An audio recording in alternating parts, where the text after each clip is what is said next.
How's it going, everybody? DJ K DuB Omaha, Wired Access Podcast with the All Access Granted. I didn't want that to be the standard. I didn't want someone else in the room to set the standard. I always wanted to do that. The journey to get there, I think, is something, that is amazing.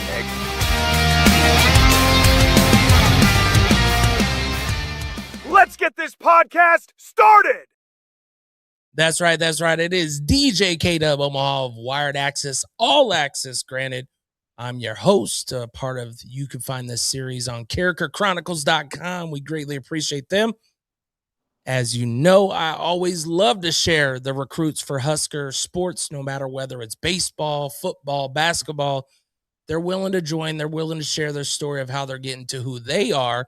Today, we have Homegrown, the first of the 2028 class for Husker baseball, Will Kaskie. Will, welcome to the show out of Kearney. Thank you for having me. You know, for the city of Kearney, this has to be something that hits home for them. It's been a little bit since they've had baseball, kind of have an athlete get to Nebraska. Of course, I was lucky enough to interview Coach Day when the college program closed after that, and he found his home at Scott, which can kind of be a little demoralizing to young kids, because when you're so close to a sport, let's say if Kearney did have baseball, you kind of grow up loving it from the college level down, because that's as close as you can get. What do you remember about your finding that first love for baseball at a young age for you? The first ever time when I was about 9 months old, my first ever toy I ever started playing with, my parents got me a bat and a tee, and I started swinging that at 9 months old. And after obviously the first couple, I don't remember that because I was so young, but that's what I saw pictures of it all. The first ever memory I had really of baseball was downstairs in my basement with my dad. And I'd get one of those little souvenir little bats that you get from the MLB games, and he would throw me ping pong balls, and I would hit those all day long with him. And that's probably the youngest memory I have of baseball, and I just love doing that with him. And then Well, I played. Yeah, you go ahead. No, go ahead. My fault, Will. My fault. I had something in my throat. Anyways, go ahead on that. And that was my first ever kind of big memory with baseball. And then I played around 1 year Little League, I think. That was just 1 year, but that was still a fun time. And I started travel ball at 7, so that was pretty young. I actually played up with this 9U team called the Kearney Pirates, and Damon Day was actually the coach of that team, which was pretty cool. What? Yeah, I played with Damon all the way up until 12U. So okay, so then you and Bubba are good friends, right? Yeah, I love Bubba. And we've been able to be blessed to share his story as well, going out there to Tennessee. You know what I like? What you said is something that, some people take for granted, is that downstairs baseball with pops, and you brought up how that little ping pong ball and the bat. What people don't know is, it's been well known that some of the best hitters, that is what they would much rather practice on, is the smaller ball with a regular bat, or even just a smaller ball, because they can find it quicker. Because one, there's two things. One, less damage in a house, right? When you're using those ping pong balls. Two, it really helps your eye find the center of it, because you got this big to see. Yeah. So you growing up with those Little League and you play some select. What do you remember about your first parts of select? Did you have those arm sleeves longer than your arm, because you might not been long enough? You had mom and dad get those. Did you have stuff on wrist, your gloves? What was kind of Will at a young age? I remember I used to have this little blue and black glove, and it was and I was 7 years old playing with these 9-year-olds, and for when you turn 7 years old, all the hanging too long. And I remember playing a lot of second base, and we played at this one field. It's at Harmon Park, and I love that field. It's still probably one of the best fields I ever played on. Now it's pretty small for me, but I have a lot of good memories playing at that field off those little mounds. It's those things that take kids back to the love of the sport, because that can get forgotten through the age, right? Mm-hmm. Because you can get through the grind. You can get where the grind isn't, you're like, what is making me stay? But it's those consistent memories of growing up. Of course, you talked about Coach Day. What do you remember about first meeting a coach like Day? Because what I would know of him when I got to interview him is the energy is kind of unmatched. Yeah. High energy, helping to get results, but also is just down to earth. It's like calming at the end. Like he can have all that, but then it's like, what do you remember about him? I remember the biggest thing of playing for him, it was like no other, like the presence he brought, it made you feel like you had to play up to his standards. And that was even at a young age. But for some reason playing for him, it gave you this like extra motivation of I got to go be the best I can be today for him. And he didn't even have to say much to do that. And the one thing I loved is the young, like some memories I have with him is I was like this 9-year-old and we were down at like these tournaments and stuff. This was a couple years later. And it would be like bases loaded, bottom of the inning, no outs. And he'd say, Willie, come here. And I just come in and I'm just this little kid against these big hitters. And he would just walk up to me, say, go get him, Willie, hand me the baseball and just leave. And my mom would be stressing and like that what he did in that moment like trained me from such a young age to just be in those pressure situations that like now I just feel easy because I just gotta push through that at such a young age. You brought up adversity taught at a young age. It's not easy, right? Not every kid accepts it, but playing up a couple years or a year, depending on what team you played for, that makes a difference too, because you're like, I have to make a statement by what I do. Kind of, how did you learn to adapt to that? Because not all smaller kids can do that, and younger kids, they just kind of go with the flow. But how did you kind of find your way to know that one, it's where you belonged, and two, it's going to challenge you in the right ways where you can handle it? Yeah, no, I played a lot of second base, which I loved. I still love second base. Position gets overlooked, but there's something about that that just feels amazing. Like you're just there, but it's playing up like it.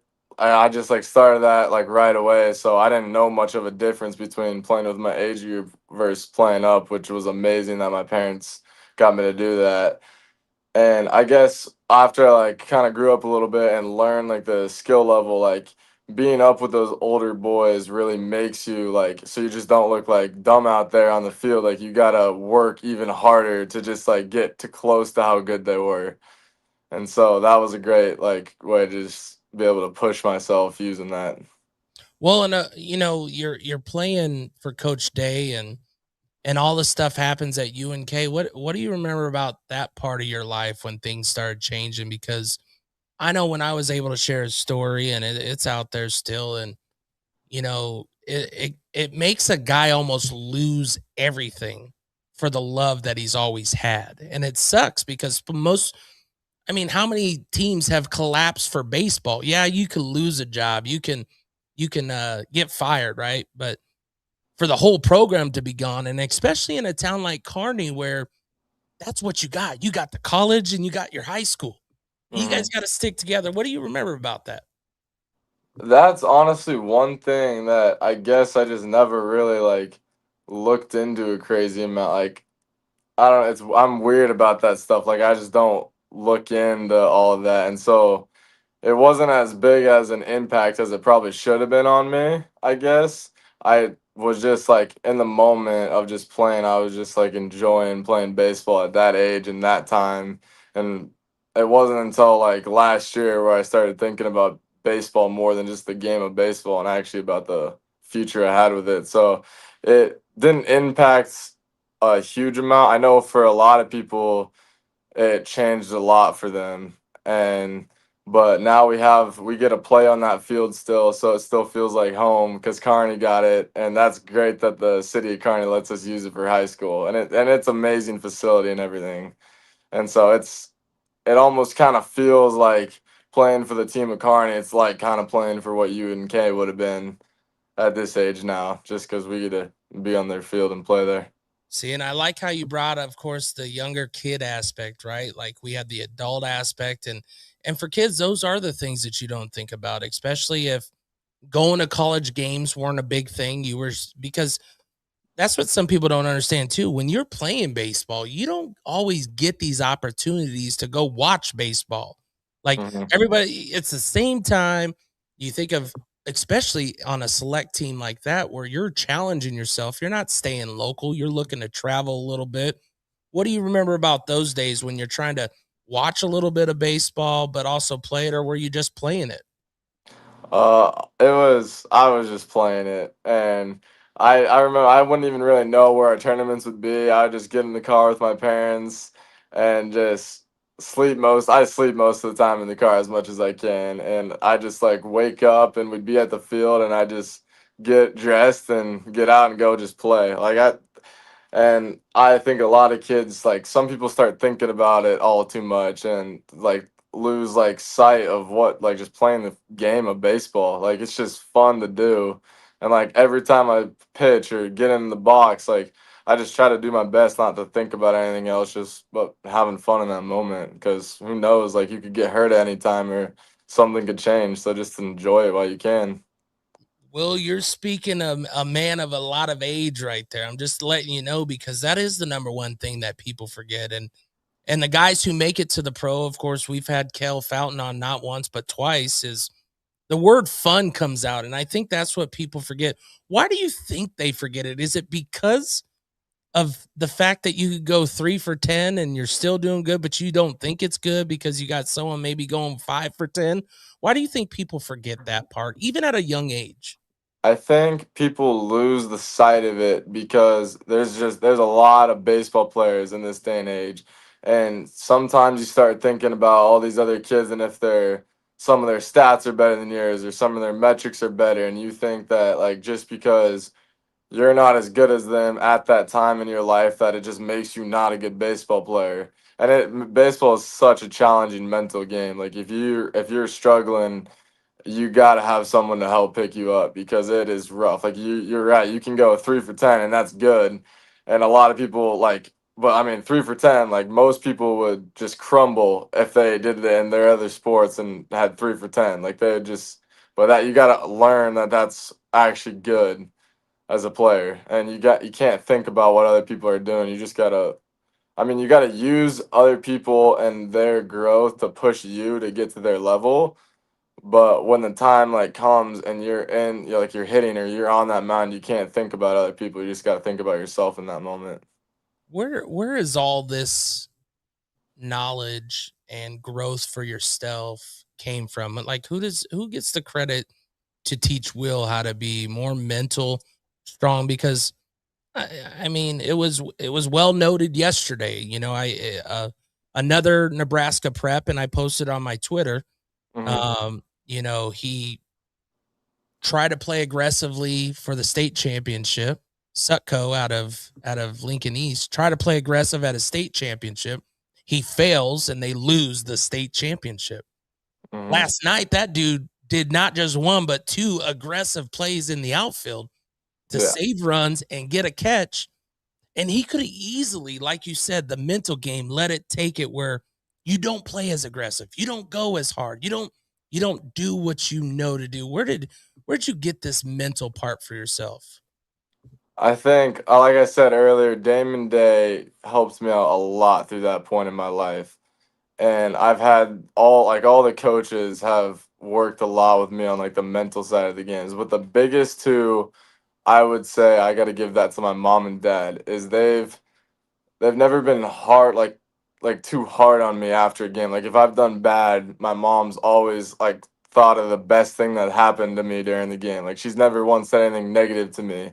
And my dad like has pushed me and stuff, but he's never been like hard on me to the point where I've like lost sight and having fun of the game. And my family, like my grandparents, like they just love watching me play, and that makes me love the game too. Like my grandpa Arnie, he'll come to every game, and he'll like that smile that I see when I walk up to the stands. Like he'll just give me a big hug, and he'll just have the biggest smile, and I just love that. Family and culture, man, it really grows and it's contagious, right? Like because not all families have that. So then I'm pretty sure some of your teammates become brothers and some of your, and they feel the same love from your family because they're just good family that is there cheering for the team along with you. Of course, you know, growing up in this day and age, there's a lot of things that athletes do besides baseball in season. You have a lot of training, you have assets like that you have to develop. When did you start getting those extra workouts and those extra resources that you remember? What did you feel for those first ones? Yeah, so my whole life, I've kind of taken a different route at throwing of what some people say is very dumb on my part. And I might have to start watching now, but I like throwing a baseball wise, I have never really taken a break about it ever since I started. Like I don't like during winter time, I don't stop throwing. Like there's not really a point where I'll go more than a week without throwing a baseball. That's probably the biggest break I got. And workout wise, I like to do a lot of speed training because I don't get the like build for like throwing hard easy. Like I'm not 6'4" with long arms. Like I'm a 5'10" kid weighing 155 pounds.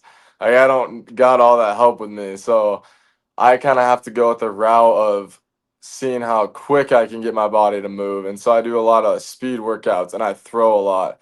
14U, my elbow was kind of hurting a little bit towards the end of the season. And a lot of people told me I should have taken a break and just shut it down. But instead of doing that, I went to this facility next to my house and probably threw 5 bullpens a week at 100% of like 60 pitches, just throwing, throwing, throwing. And the first month, it was terrible. My arm, it just got worse and worse. And then one bullpen, gone.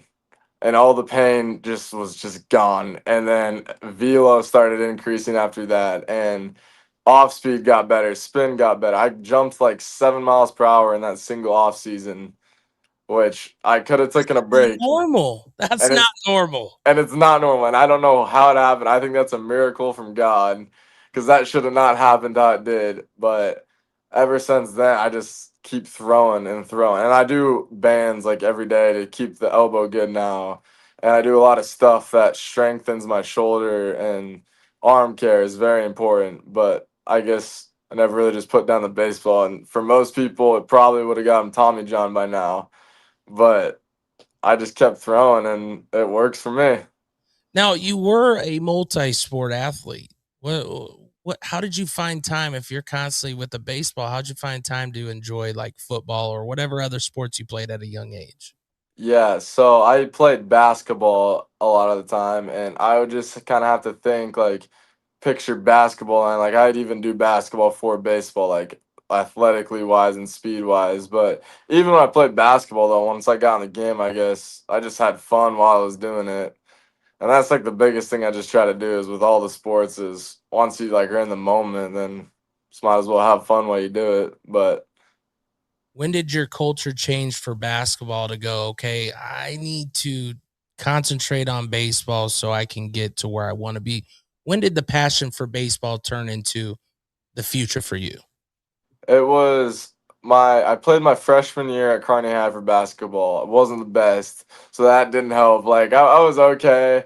I could dribble some, but every once in a while I'd airball, and I was like, oh gosh, it might be time to put down the basketball.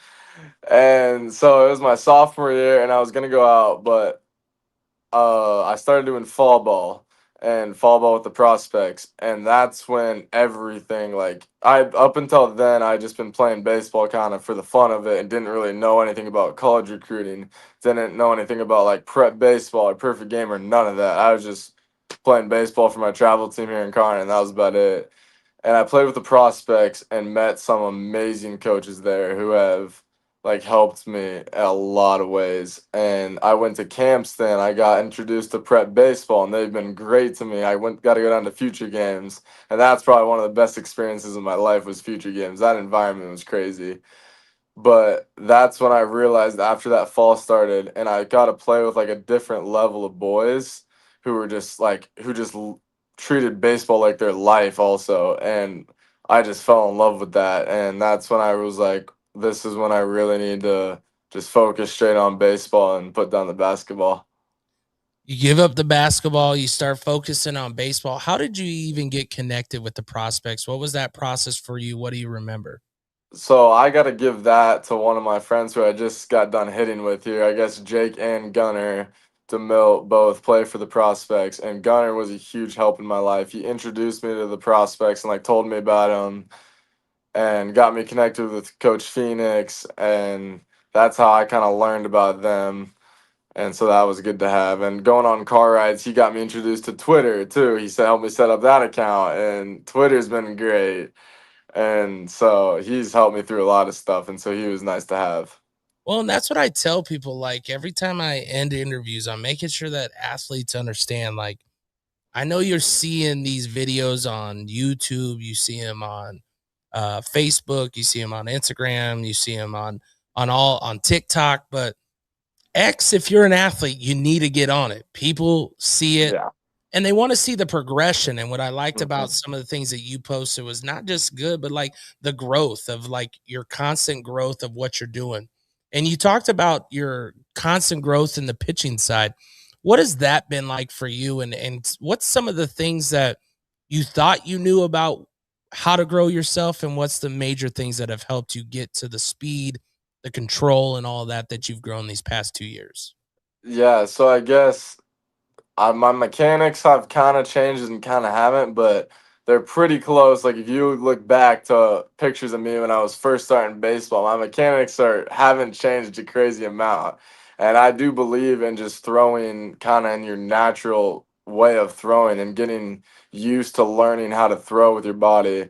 But then obviously when you like need to get to those higher velos easier. I worked with a really good pitching coach this past winter, and he introduced me to like a lot of how to like throw harder and how to locate better that I didn't know, like using gravity to help you throw harder and like being in sync with your body, I guess is a big thing that I've like started to learn how to do. And it's much as like being big and strong, but like not losing all that velo is like the big thing, and having all your body work together at the same time it's complicated, but if you can figure it out, it becomes easy. What has the weight room been like? What's some of the things that they've kind of talked to you? What's some things that you hope and wish will get better for you? Yeah, so I about started actually lifting weights here 2 days ago when school started. That's one thing that I haven't done much. I've never really been in the weight room. I've been more doing baseball stuff. So I'll throw weighted balls and I'll take weighted balls and do drills with them, and like weighted bags and water bags and like a ton of speed and agility work and stretching I've finally gotten into. But I haven't, like, this is the first time I actually started really weightlifting was about 2 days ago. My legs are sore. I about fell down the stairs the other day after I got done squatting because that Hello, one hurt. That one hurt. you know, it's like these things that people don't understand is it's not equal and the same across the board. And I don't mean it in a bad way. I mean, like the time and dates that meet up for you is going to be different of when you're finding these out and when you're getting it. And it's the biggest thing is the relationships, the connections, stuff like that. When you talk about the prospects, of course, they're a program that I constantly share a lot of their stuff because they're dealing with Nebraska preps. And that's huge for me. Like seeing these kids get out there and be seen. What's some of the things that you learn from the prospects and the process that you've been able to go through with that along to the perfect games? Yeah, so with the prospects, like we've gone to camps down together, and like that was good to like those camps. Like I went to a UNL and a K State one, and the prospects got me into the prep baseball. And so I guess the biggest thing the prospects have taught me is they've helped me a lot with the mental side of the game and like the little details, I guess. Like at practices, we work on flipping correctly and the double cuts, but that stuff matters. And we do this 1 foot drill where you catch the ball and throw it off 1 foot. And the first time I did it, I was scared. I can't lie. And like the first couple practices, the thing about their practices is I've never been scared to play baseball, but that was the first time I was scared, was just out of practice. And it's because the way they run it, and like everything has to be perfect. And if you train perfection at practice, it'll be easier once you're in a game. But everything, like they try to speed you up as much as they can too. And so learning that side of baseball and like just trying to get to that next level was great to have. And then prep baseball, I got introduced to Pascal Paul at the first ever time I threw it at an event, and he was so nice to me. And ever since then, I just love the prep baseball too. And so that's good to have because, I mean, that gets you seen. You get your numbers on a profile. They put videos up of you. Numbers And don't lie.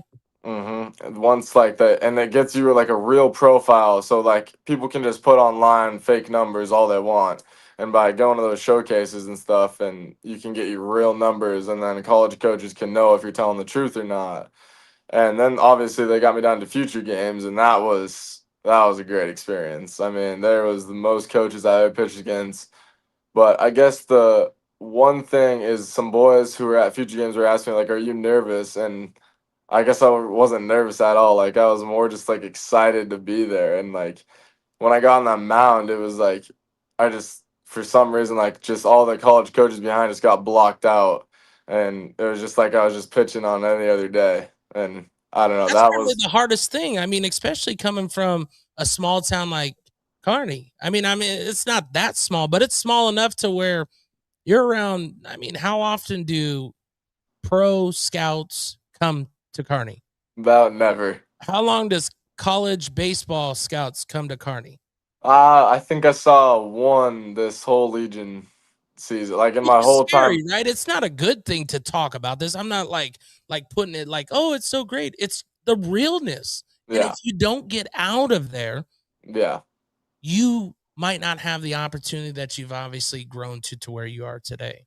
Yeah, you gotta do things that'll get you exposed to. Because Carney, yeah, you're right. I mean, not people like my mom overheard some coaches talking about me when I was on the mound, and they were like, "This kid's from Kearney? Where the heck is that at?" And so like people don't even know what it is, and so you gotta do things that go get you out there and seen. And so prep baseball helped a lot with that.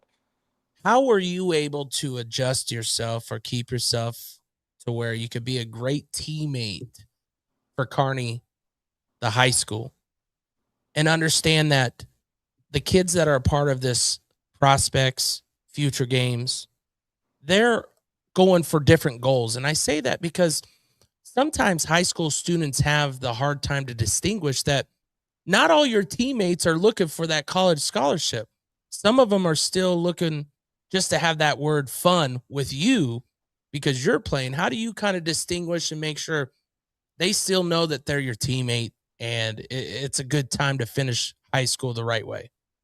Yeah, so I gotta give that credit to my mom. She's a very nice person. I don't think anyone in my whole life has ever told me that she's been mean or like they haven't seen her not smiling. I guess like every single time someone talks to me about my mom, it's about how she always is smiling no matter what. And so she taught me from a really young age, and that's just to like not be mean to anyone, I guess, and always treat everyone with respect. And so when I'm playing with them, I just like never try to talk about me going to college or anything or my side of it, and just like be nice with them and have fun with them. Yeah, I mean, these 4 years fly by as you still got 2 years here to finish up strong. But you made a big decision here in August, and you became the next homegrown Husker commit and the first one of the 28 class. When that calendar flipped to August 1st and the contact floodgates opened up with schools like Illinois calling right away, what's the weirdest, funniest, and most unreal place where you were standing with your phone when it started going off? The craziest one was about 2 weeks before August 1st. So there's this guy who I'd been in contact with. He's with Team Elite. His like it's like Coach Kenny. And like I pitched against him, and he had kind of been wanting me to come play for his team a couple tournaments, and he's like a really nice guy. And so I thought he was gonna give me another call over the phone because I got my phone like glitched out in the airport. Like it was called the green screen of death, and that was the whole story. Like I was just in the bathroom, like washing my hands, and I pull out my phone, and it's like this little green bubble starts at the bottom of my phone, just spreads throughout the whole thing. And this is like the night before I leave on the plane. I'm like, oh no. And so my boarding pass and all of that was messed up, and my phone wasn't working. And for like the only reason I got on that plane is 30 seconds. The screen was like still green, but I could get a screenshot off of my boarding pass and send it to my friend. Didn't work after that. And so didn't have a phone for that rest of that trip, but at least I got on that plane. But I guess before after that, or it was before that. So I was in the shower, and I thought this one coach was gonna call me. Like he said, he was gonna call me around this time, and so I thought it was gonna be him. So I wasn't taking it like crazy serious. And so I'm getting out of the shower, I'm drying off my towel. The phone call comes in, I answer it, and I'm like just talk with him like any other guy, and because I didn't have his like name in my contacts, and then we're like on the phone talking a little bit, and so I'm like. So, and then he says something that makes me like start to think, is this really that coach? And like, cause the voice was off, and I like wasn't sure though, because I had only been on the phone with him like one time before that, and but the voice was off, so but I was just kind of treating it like normal, and then I'm like starting. He says something, and I was like, that doesn't seem like a travel ball coach would ask. And so I go, I'm just gonna make sure. Who is this? And it's the one of the head pitching coaches at the Air Force Academy. Oh my god! And I was You're like, thinking you're so talking to a travel coach, and you got a pitching coach calling you from Air Force. yeah, because they can contact 2 weeks earlier, and I didn't know Oh, that. okay. I didn't know that either. Good Or knowledge. yeah, or like it's like 2 weeks or a month because they're military, so they get that. And my heart just drops because I'm in a towel, just got out of the shower, trying to put on my underwear. And he says, yeah, it's Coach Winkler at the Air Force Academy. And I was like, oh my gosh. And so I had to get dressed as Right. fast as I could. And I had the quickest lock in, I guess, is what I could do. And yeah, that's probably the craziest one was that call. Oh man. And that was the first one too. So it was like, oh. Started off with a bang. Now, of course, in the early days, you made a decision only 5 days after that August 1st. I mean, how many calls did you probably go through? I think I'd been on the phone with like 12 schools, so it was a lot. My parents were very helpful. Like they set up this chart of what questions I should ask, and I did a lot of research on my own online about what colleges want to hear. My dad had this Google spreadsheet set up about taking notes for everything to help me. But yeah, the August 1st calls started coming in, and we like set them up like an hour in between, and it was just like keeping that same energy and making sure that I didn't like mess anything up at all with like making some coach mad about something I said or something, and being careful. So it was a lot for about those first 4 days. What's some things from the future games and the prep baseball that you learned that also help with this part of the process?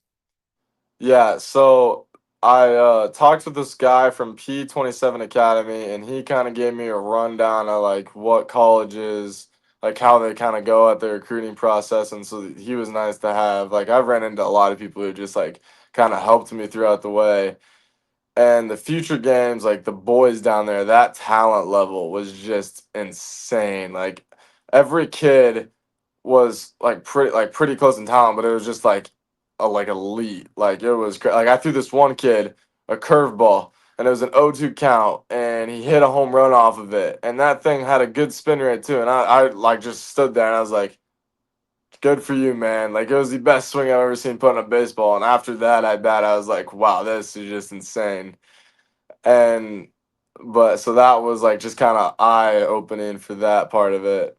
But yeah, that was insane. No, I'm just thinking about that. He made a TikTok and everything about the video too. So The thing that I knew about kind of the future games and stuff like that is I talked to Connor Capisci, who's out at Creighton, and he remembers going to one of those as a junior. So kind of in your same boat, you go out there before your junior year, you're getting looked at. He goes, there was a lot of coaches 500 plus, and he goes, not one came to talk to him, and it kind of changed his mental, and he knew that he had to get slimmer, faster, and better.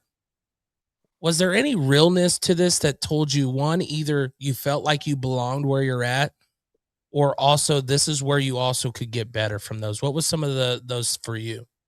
yeah, so I was pretty happy with my performance down there. I hit a lot of PRs on everything, and so I was really happy with that.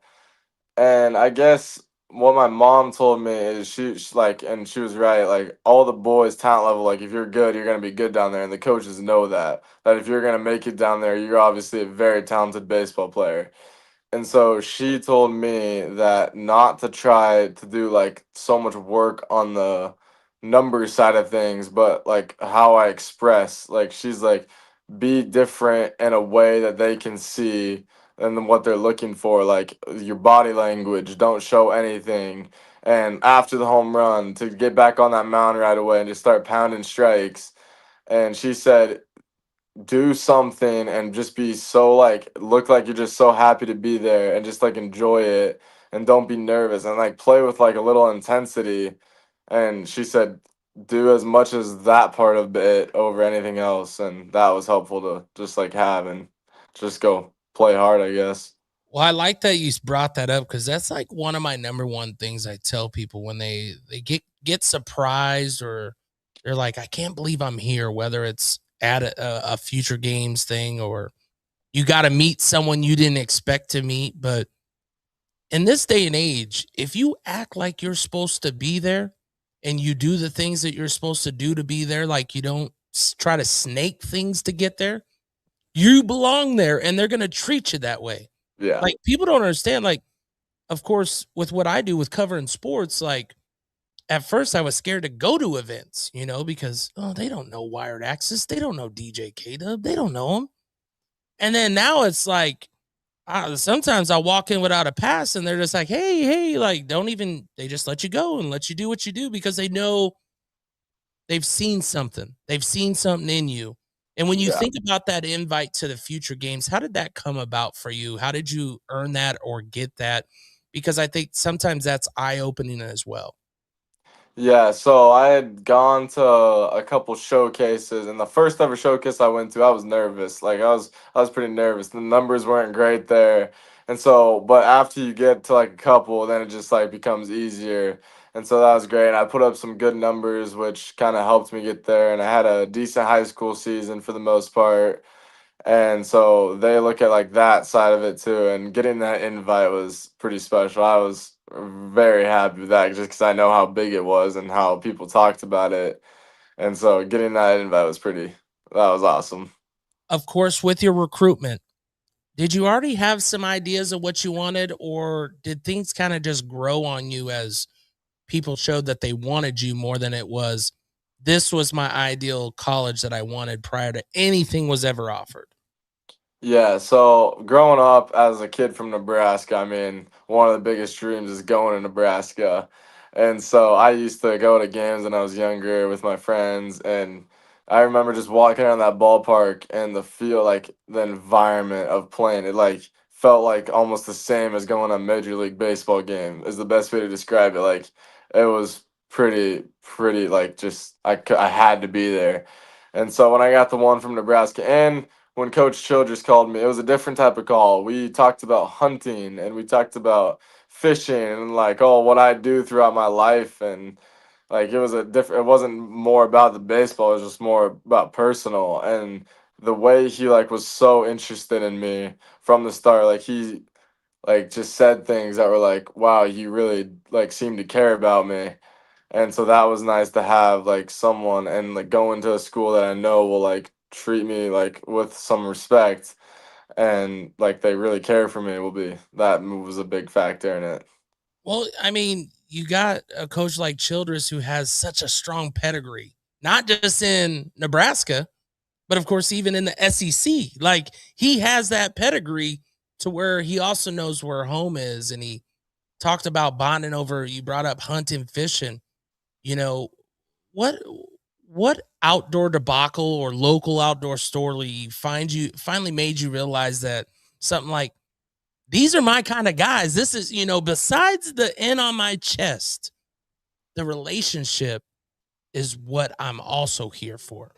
Yeah, so Cohen Raider, I used to play with him, and he committed to Nebraska like this past year, and so I got to have a good talk with him about it, and that was really like just like have like an idea of what it was, and he talked about how great they were to him, and watching like Nebraska baseball posts, like the way like those kids just play the game, they play it with like such a love for the game and like an intensity, just like watching the film on it and seeing like the fans just get up out of their seat is just that's so cool to me. Like you can't really get that anywhere else besides Nebraska. Not as crazy as the fans cheer for you here. Well, you said there was 12 calls, obviously on that August 1st. What number did Nebraska rank on that? When did that come in to make you feel like it was real? So that call we had it set up for like 4 o'clock after their Nebraska camp got over.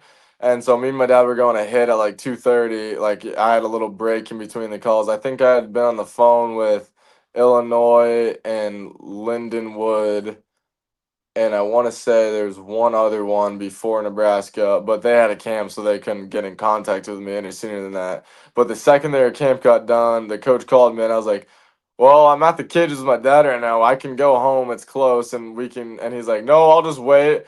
I'll wait for your call back when you're done." And so having that feeling, like knowing that he called me the second he could with his day, and I was one of his first calls, and like knowing that he waited for me for my time and like cared about what I did throughout my day and wasn't just like another kid who's just calling throughout his list that felt special. Now, can I ask, and you don't have to tell, but was that with Coach Bolt who called and made you realize that, That in was that moment, I don't need to keep looking. This is where I want to be? Yeah, that was Coach Childress who called me the first time, and yeah, that call was different than in the other ones. Like I said, we talked to like all the other calls were kind of about their program and about what they kind of saw with me there, but we didn't talk about any of that first call. It was just about kind of my personal life, and that was like kind of set it apart from everything else. And like no, like they watched me and took time out of their summer to like get to see how I play and all that, and like knowing that they were that invested in me was that like it's hard to say no to that. Of course, being the absolute first domino to fall for the 2028 class means that you become the default recruiter, and you see what's going on with football for Nebraska. You got Trey Taylor. Of course, we've shared his story. I mean, his is all the way to move to Nebraska with his boy Tay Ellis, who we've also shared. What does that feel for you? Like, which uncommitted guys are like, how are you going to be part of that voice for those coaches? Yeah, so I mean, just kind of not being like mean about it and being like, "Oh yeah, I'm committed and you're not," and just like staying like a good person and not like trying to think about it too much and being like encouraging other boys and like helping them out with like their process and stuff. Like I got some friends that are from also like small towns around me who are just like getting into prospects, and some boys will text me and be like, how'd your recruiting process go? And just like taking that time out of my day and like really making sure they feel more comfortable with it is just helping them out is like really like I enjoy that doing that, and I'll always take time out of my day to help out a friend who wants to know about it. Through all of these prospects and future games and all that, is there any talent that you're looking to hope to bring with you to Lincoln? Are you going Yeah, to be that guy that's going to try to help people understand and kind of be the connector between coaches and you and coaches and them, and hey, at least give this guy a checkout? What's kind of your thoughts on that? Yeah, so I've played with so many amazing kids over the years, and like if I could probably name a list of 100 kids who I'd love to be on the same team with me at Nebraska, and so that's hard to just narrow it down to one. But I mean, I haven't even gone on a visit yet with Nebraska, and so I'll do that here soon, and I'll kind of like get to know the coaches even more than I already do, and so that'll be good to like talk with them, and then I can kind of start talking to them about other boys who I know that are really hard workers. But there's this Sean from he catches Bubba Day at Scott Catholic, and he is an amazing catcher, and I love his personality, and he works hard, and all like Braden, who's caught me down at future games, and Peyton Meyer, who's caught me like my whole life. Like I would love all those boys to keep catching me throughout the years. Like I can name a lot of kids who I would just love to have on the team. Never know who can join you. Of course, going through your recruiting process, of course, it wasn't long. It wasn't nothing strenuous, but what was completely different for you that you thought it would be and what actually happened? Yeah, so I thought that when August 1st happened at midnight, I was supposed to go to the Spider-Man movie with my sister, like at 10:30 the day before that. And You better so, not have canceled on her. but I canceled on the Spider-Man because Oh, I thought that at 12:01, like all these calls were gonna come in, but I was wrong. So I got like one text that night, and then every coach texts you instead of calls you right away and sets up a time. And so looking back at that, I definitely could have went to that Spider-Man I'm movie, which sorry, was Will's sister. He'll do better later. He'll remember yeah, that one I for felt sure. bad about that one because she was really excited. I was really excited. Like I love Spider-Man, and I wanted to go to that movie really bad, but I didn't want to be like mid watching the movie, stepping out and taking a call and then missing it. And Okay. I should probably be focused for those calls too. And so that's what I thought. But really, you get like a text and then you set up a time to call, and like all the coaches are flexible with it. So it's not like as like when you get into all the calls and set them up, it kind of feels rushed. But I guess like the first feeling of like people over push that process a little bit. Like it's not like you're gonna get 7 calls at the same time at midnight. Like you're gonna get text first, and then you'll set up times for calls, which was different. Well, you said that you got people asking you, and of course, you're willing to help people. What would you tell a freshman or sophomore who thinks that their, recruiting is just putting highlights on social media and waiting for coaches to call? What has kind of been your thoughts on that? Yeah, so I would definitely tell them to start going to showcases for like prep baseball, like very important ones. And you got to get your numbers seen first by prep baseball so they know who you are. And then once you get your numbers in, go into another one and keep improving them. And once you keep improving them, then you kind of get on the list. And if you start doing good with that, they'll start posting you. And like many colleges know that prep baseball is like a very trusty place to find players. And so getting good numbers on that and getting videos put up with that is a big part of it. The other thing is emailing coaches is a great way to first like just get your like name known. Like you can be the best player ever, but if the college coach doesn't know your name, it doesn't matter. And so like, getting like anything you can do special, like emailing them, and like if like a coach is gonna be somewhere and like showing out at that as best as you can so they personally like look into you is like a big part of it.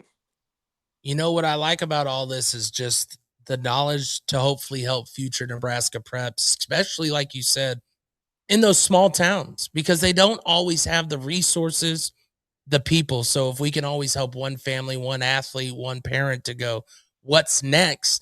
This is a great example of what's next.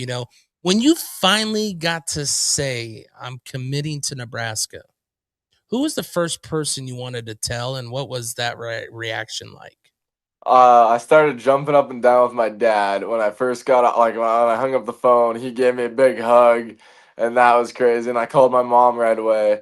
But the first family member I think I called was Grandpa Arnie, and I gave him a call right away because he just loves Huskers, and he's from Loop City, and he's from this small town his whole life, and he knows everyone in Loop City you could think of. And even like when we went down to Kansas when I was like 13, we were at an amusement park, and he started talking with this guy.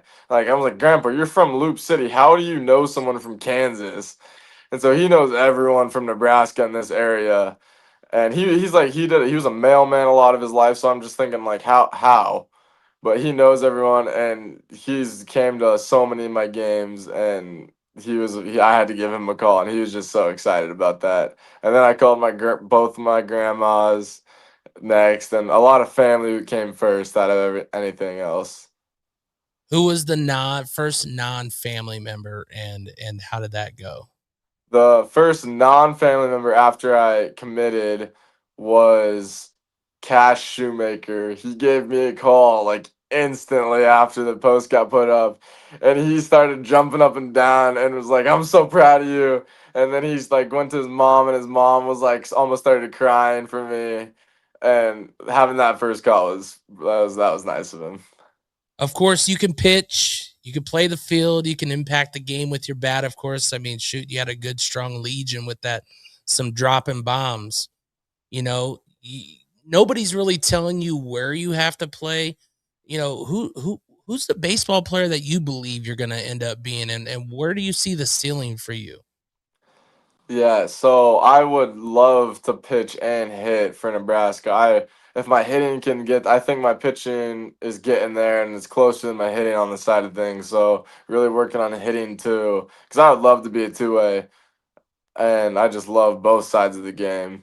But I like one of my favorite baseball players is Derek Jeter, and I love him as a shortstop. He didn't have the strongest arm, and he didn't have the wasn't the fastest, and he didn't have the best exit velo or anything. But he played and he made hard plays, like his jumping play in the air. Like I still think that's the best play for a shortstop to ever make. And so I love him. He's actually one of my phone backgrounds. So Nice. Is there a part of your game where you can think and go, people haven't seen the best of me yet? I would say that that's got to be the hitting side of things, and that kind of started to like turn up at the end of the Legion Ball season when I started kind of hitting all those home runs. It was slow to the start. People have seen my pitching a lot, and I'm hoping this winter to really put in a lot of work on hitting and come out next spring and just have a amazing hitting season.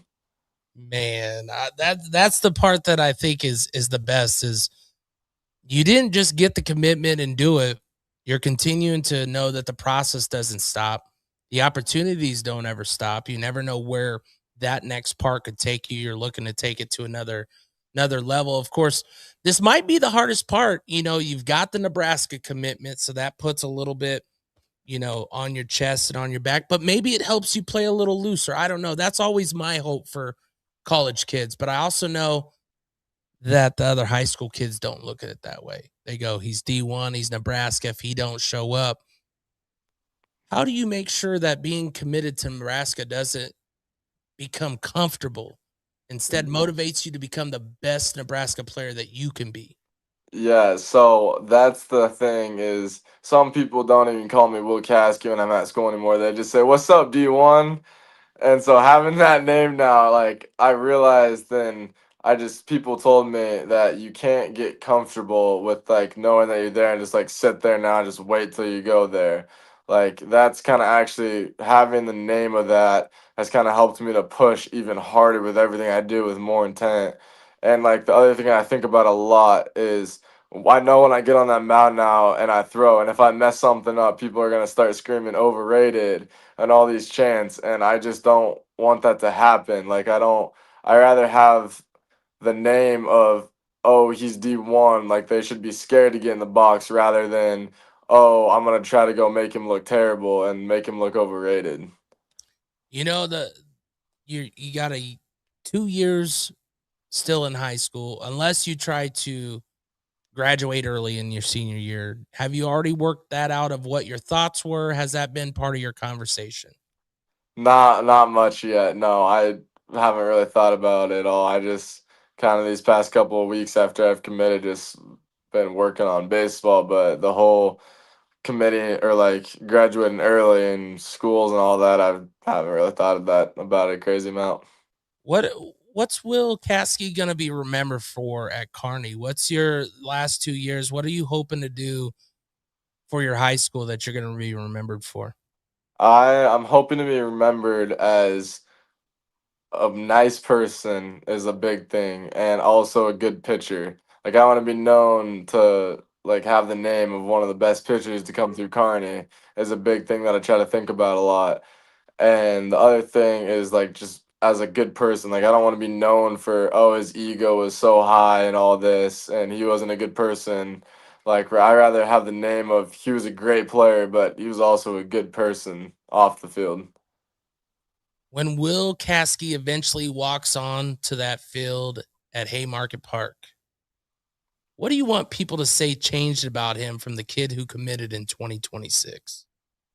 I want people to say that this kid looks like he's been on the mound for Nebraska before. Like I don't want them to start talking about he looks so nervous up there. Like when I get on that mound, I want to be ready for that first pitch moment, and I want to like have no nerves whatsoever and just be absolutely focused with that and just have that feeling of I've done this before, even though I probably like wouldn't have. And I don't want them to like start saying that he's overrated and all of that. Like like want them to believe it that I'm worth being there. Makes it all worthwhile. Of course, we'll get you out of here on this. You know, you talked about how important your family is and how all that is for you. You know, what's some things that I think maybe athletes forget that families sacrifice and give up in order for these opportunities to come true? What's something that you remember, you know, your family doing, whether it is going on trips and doing all that? What's kind of something for you that you want to give back to your family? Yeah, so a big part of it is like my mom, she works hard in school and she's worked at Kohl's to help pay like a second job, late nights and all throughout her summer of like back-to-back days working. And my dad's been doing extra like side things to help me pay for the baseball. And I owe them something for that. And like I have that also helps me push in a way of knowing like all those hours she's and like my dad and mom and the extra work they've put in and all the time they've spent driving me to places and flying me to places. Like I get like if I have to pay for like something else that's not mine, like no one likes to do that, and they've done that for me so much for baseball and spent a lot of money. And other families have like other family members have helped out by like giving me money for baseball, and I feel like I owe it to them to do my hardest every day, so their money and time just it's worth something then. Has there ever been a point in that where you wondered if all this will work and is going to actually pay off? Honestly, no. No, I've That's never good been. because you know why that's good. And I'm sorry to stop you short on that, but you No. just saying no. That tells me that your parents have never talked about the money side and they let you be a kid, Yeah. because it is hard in this day and age. I mean, not that you don't understand money, because you obviously did with what you said, but they never made it feel like you knew anything of you better go make us money or else. And especially in this day and age where the NIL is important, right? There's so much going on for you high school kids going into college, and then as you grow, that your parents have prepared you in the right way to just be the player, let the work happen on the field, and the rest will happen on the other side. And you don't have to worry about the money side of worrying about that side, right? You get to just enjoy the game part of baseball. Yeah, and I love that they've like kind of taught me to grow up that way too. And they've never been like, we're spending all this money, you better do good at this tournament. Like they've never done that. And I got to give a lot of credit to them for that. Like not saying that because they could have at any point been like, we're putting in all this work and you pitched bad. Like we're done with you. Like they never once said that. And that's just I know that takes a lot out of them and I owe it to them. Well, I greatly appreciate you, man. The hour went quick and great. And hopefully, one parent, one athlete just hears something that resonates with them on process. Remember, your journey's your journey. You're not going to live Will's journey, but there's a lot that you can learn from it because he's willing to share it and give it out in this episode. So make sure to like, follow, share, do all that. Again, remember, you can find this series on characterchronicles.com. All access granted with wired access. We also, the StreamYard is brought to you by the Omaha Beef as they're preparing for the 2027 season. Remember, you'll see DJ K DuB Omaha and wired access out at some football games coming up as that starts this Friday. I'll actually be out in Lincoln, going to that Lincoln Standing Bear versus Lincoln Northwest. I've never been to either of those schools, so that's good and fun. But just always remember, one day at a time, you're not alone in these processes, and always check. And also this one here, I don't always get to say it, but go big red. I can't wait to see you play, Will. Thanks again for joining the show. Thank you.